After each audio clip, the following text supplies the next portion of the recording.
আমাদের নেতা দেশনায়ক তারেক রহমান খুব তাড়াতাড়ি দেশে ফিরবেন, তার আসার জন্য আমরা প্রস্তুতি গ্রহণ করছি। তিনিও বাংলাদেশে আসার প্রস্তুতি নিচ্ছেন। যেদিন দেশনায়ক তারেক রহমান বাংলাদেশে আসবেন সেদিন সারা বাংলাদেশের 18 কোটি মানুষ যে যেখানে আছে সেখান থেকেই এই টেলিভিশনের মাধ্যমে, সামাজিক যোগাযোগের মাধ্যমে, রেডিওর মাধ্যমে, সমস্ত মিডিয়ার মাধ্যমে সকলেই তারেক রহমানকে স্বাগত জানাবেন, এটা আমি বিশ্বাস করি। এই বিএনপি শহীদ রাষ্ট্রপতি জিয়াউর রহমান প্রতিষ্ঠাই করেছিলেন গণতন্ত্রের জন্যে।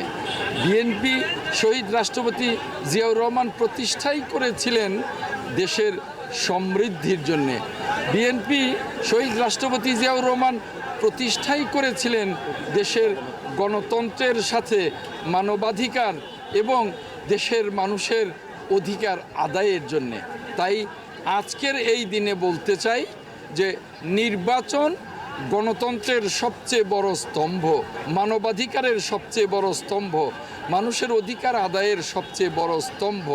তাই নির্বাচনের বিকল্প শুধুই নির্বাচন। নির্বাচন যারা চায় না, যারা নির্বাচনকে বিলম্বিত করতে চায়, তাদের এর পেছনে হাত রয়েছে আমি বিশ্বাস করি।